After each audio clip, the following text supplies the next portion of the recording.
Okay, lecture 5B is on sets. In this lecture, we're going to talk about what a set is and some operations on set, and we'll talk about Venn diagrams and Boolean logic. So a set is just a collection of objects. It's a little bit circular because it is, right? A set is a collection of objects. Well, what's a collection of objects? Sets are defined in one of two ways, either listing, that's what this is. You just list all the elements of the set, or using set builder notation. And set builder notation is a bracket and a vertical line halfway through, and something called the universal set, in this case all integers, and then a property, right? So all integers, that's the set we're worried about, but we only want integers from 1 to 6. And so these are the same set because they have exactly the same elements, 1, 2, 3, 4, 5, 6. They're just described in different ways. So you can list them explicitly, or you can give a property that defines the set. So the objects in the set are called elements, and the symbol for that is this E. 3 is an element of A, because 3 is in that. 7 is not an element of A, because 7 is not in there. So two sets are equal if they contain exactly the same elements. Okay, so let B be all integers x, so that x is a number on a one-sided die. So B would be on a six-sided die. 1, 2, 3, 4, 5, 6. That is in fact equal to A because that's exactly what A is, right? So we have now 3 different descriptions of the same set A. Is A equal to C? C is all integers whose square is less than or equal to 36. And so that's certainly 1, 2, 3, 4, 5, 6. But keep in mind that 0, when you square it, is still 0. Minus 1 squared is 1, minus 2, minus 3, minus 4, minus 5, minus 6. So C does not equal A because C has got different things in it than A does. And C is not equal to B, obviously. So a subset of a set is a set entirely contained within the second set. So, and the symbol for that is this sideways thing like that. A is a subset of C because you can find all of A in the list for C. And so if D is 1, 2, 3, is D a subset of A? Yes, because you can find all of D in there. What about E? E is 5, 6, 7. A is 1, 2, 3, 4, 5, 6, but not 7. So E is not a subset of A because E contains something that's not in A, right? So to be a subset, the entire list of the subset has to be in the thing.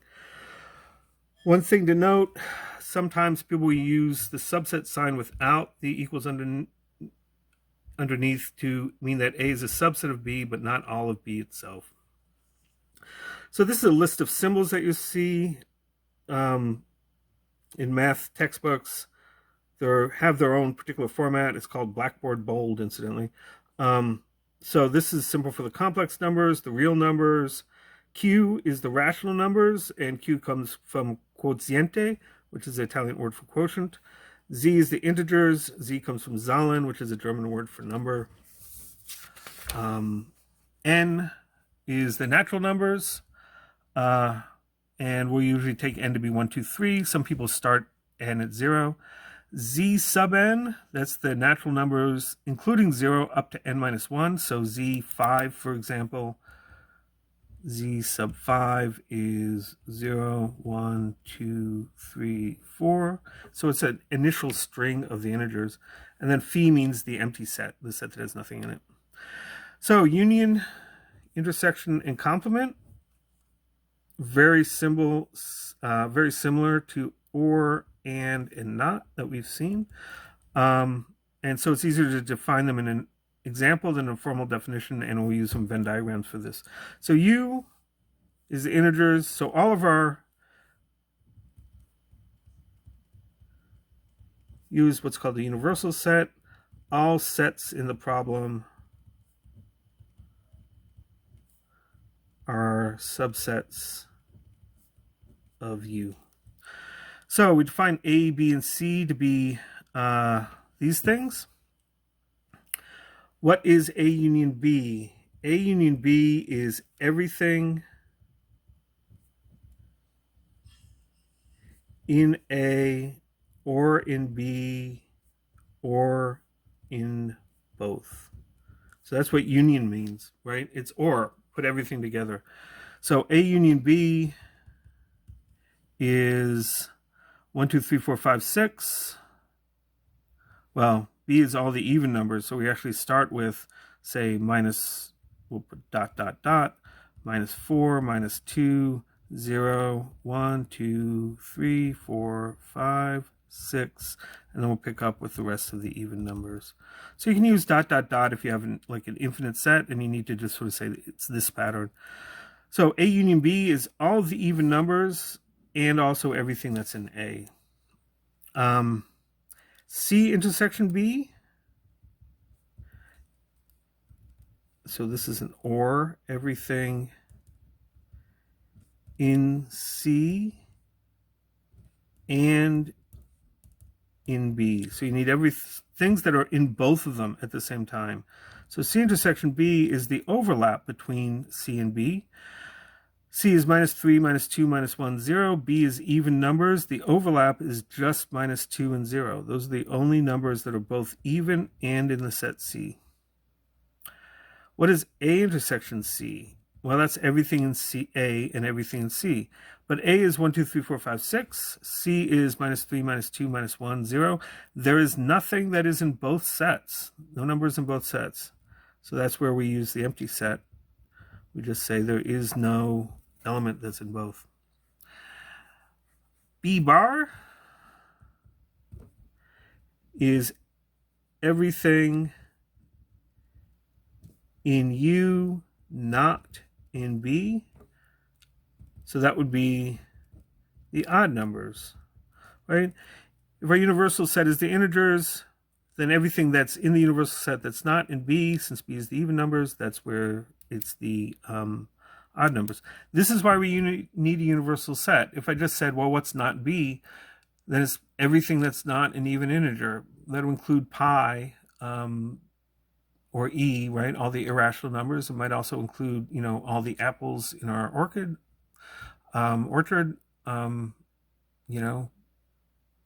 the EEC building is not a natural number.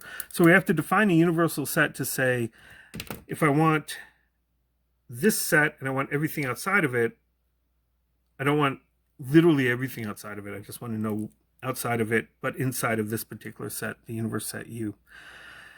B minus A, that's everything in B, not in A. And so that's all the integers, even integers, except for 2, 4, and 6, because those are the ones that are in A. So it's dot, dot, dot, minus 4, minus 2, 0, but not 2, because that's an A, not 4, because that's an A, not 6, because that's an A, and then we pick up again with 8, and 10, and dot, dot, dot. So subtraction is in B, but not in A. B bar is everything that's in U, but not in B. So the bar means sort of U minus B. If two sets don't overlap, their intersection is the empty set. Intersection, everything that's in both sets. A union at the same time, both in C and in B, so just minus 2 and 0. A union B is everything that's in one, or in the other, or in both. You throw them all in the same pot. So there is a Boolean algebra of sets, but we have to be a little bit careful about it because we have two different types of negation. So if we have a set U, called the universal set, we can talk about, so all the sets we're talking about are subsets of U, then we can get this sort of table to the left. So logic, PQ, Boolean algebra, X, Y for variables, sets, we usually use capital letters, A and B, C. Here, true and false, 1 and 0, U in the empty set, so the universal set plays the role of 1 or true, and the empty set plays the role of 0 or F. Intersection, and, right, the and symbol, the dot, or the intersection, or union, P or Q, X plus Y, A union B. Complement is a little bit tricky. You have not P or X bar. So the Boolean complement is with respect to the entire set U. So A bar is everything that's in U that's not in A. But then and then in that case, right, if we just have A bar complement, A union A bar is U, A intersection A bar is phi. This is the same thing as saying, P or not P is 1, P and not P is 0. So the relative complement, A minus B, that's everything that's in A that's not in B. Well, we can rewrite that in terms of the universal complement. And then this becomes A bar, which is everything in U that's not in A. So that becomes the complement. So here's where we use a Venn diagram. So a Venn diagram, you draw a box, and that's our universal set, and you need the box because that indicates universal set. Here's A and here's B, usually drawn as two circles. So A minus B is everything that's in A that's not in B. So that's this part. So this is the left-hand side, A minus B. Right-hand side, here's my universal set U. We draw my two circles, label them A, B. So we're going to need to do a couple of steps here, because first we need to know what is B. I know I have a red pen here somewhere. There it is. What is B bar? B bar is everything that's in the set, but not in the universal set, but not in B. So B bar is everything outside of B. And now we want A intersection B bar. That means everything that's both in A and been shaded red, right? The B bar. And so that is just this part. And so these parts are the same. So A minus B equals A intersection B bar. And we can use these to prove following identities, various identities. If I want to prove A intersection B union C equals A intersection B union A intersection C, we can draw a universal set U and three circles. Label each one. This is A, this is B, and that's C. So A intersection B union C will make B union C in red first, because it's inside the parentheses, it's start inside the parentheses. So B union C is everything that is in B, that's everything that's in B, together with everything that's in C. So that's that's B union C is everything shaded in red. It's those two circles. A intersection B union C, that's everything that we've shaded that's in A. So it's the overlap between A and the shaded part. So that's this part and this part and this part. So the stuff in blue here, that's this whole thing. So what about the right-hand side? Draw my three overlapping circles, label everything, U, A, B, C. It helps if you label them in the same order so that this top one is A, the left one is B, the right one is C, because otherwise it's a little hard to interpret your pictures. What's A intersection B? Maybe I'll need a third color. A intersection B is everything that's in the overlap between A and B. So that's that part. What's A intersection C? A intersection C is everything that's in the overlap between A and C. What's the union of those two sets? Well, it's both of them together. So this whole red shaded part is A intersection B union A intersection C. So it's the same thing. It's these three regions on the left. It's these three regions on the right. So that's the same thing. So here we can do this either with Boolean algebra drawing Venn diagrams. So we'll start by drawing a Venn diagram. We're going to need two, so we're going to make them a little bit smaller, so we'll have some space to do some algebra. A intersection B minus C, we're going to need three circles here, three circles here. This is my universal set, this is my universal set, whatever it is.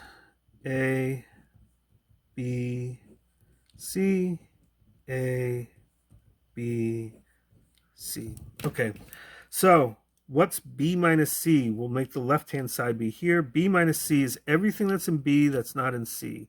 So that's everything that's in B but's not in C. A intersection that is everything that we've just shaded that's in the circle for A. So that's just this part. So this is just that part. A intersection B minus A intersection C. Well, we're going to need to start with A intersection B. So that's everything that's in the overlap of the two. A intersection C is everything that's in the overlap between A and C. So that's, let me make sure my black pen works. This part and that part. So they overlap a little bit, right? This part right in the middle, that's in A intersection B and in A intersection C. So what does minus do? That means take everything that's in this set, but throw away everything that's in that set. So we take the red set and throw away anything that's in the black set.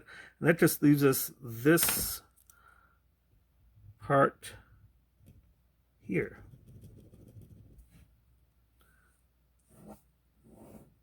So that's that part. So that works out pretty well.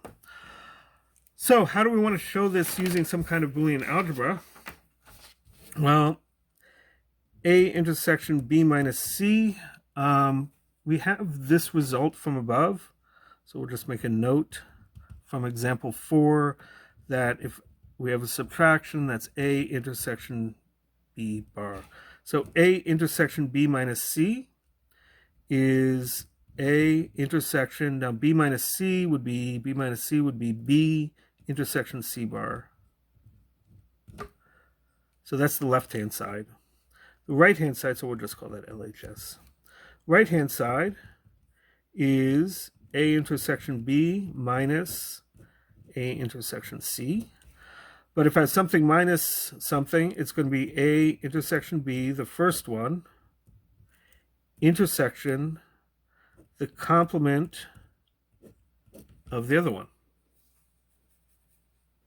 So we have to deal with the complement, but when we have complements, we can just use De Morgan's law again. A intersection C bar is going to be A bar union C bar. So this becomes A intersection B intersection the quantity A bar union C bar. So De Morgan's law gets us out of that. Put some parentheses there. And now we've got an intersection here, a union there, so we can distribute this. We get A intersection B intersection A bar union A intersection B intersection C bar. What's A intersection A bar? Well, that is the empty set. So this is just the empty set. It's 0, so we just get A intersection B intersection C bar. So this, we did it exactly the same way as we did simplifying other Boolean algebra expressions. You could write it as P or the quantity. Well, we have this minus sign, so we have to be a little bit careful about it. But from here on in, right, this is just a straightforward Boolean algebra simplification that we've seen before a little bit. So set theory stuff is another example of a Boolean algebra. Logic, circuits, set theory, these are all sort of doing the same kind of algebra. But we have other ways of proving these things. We can use Venn diagrams, and you can use truth tables for figuring out whether or not things are true. Okay.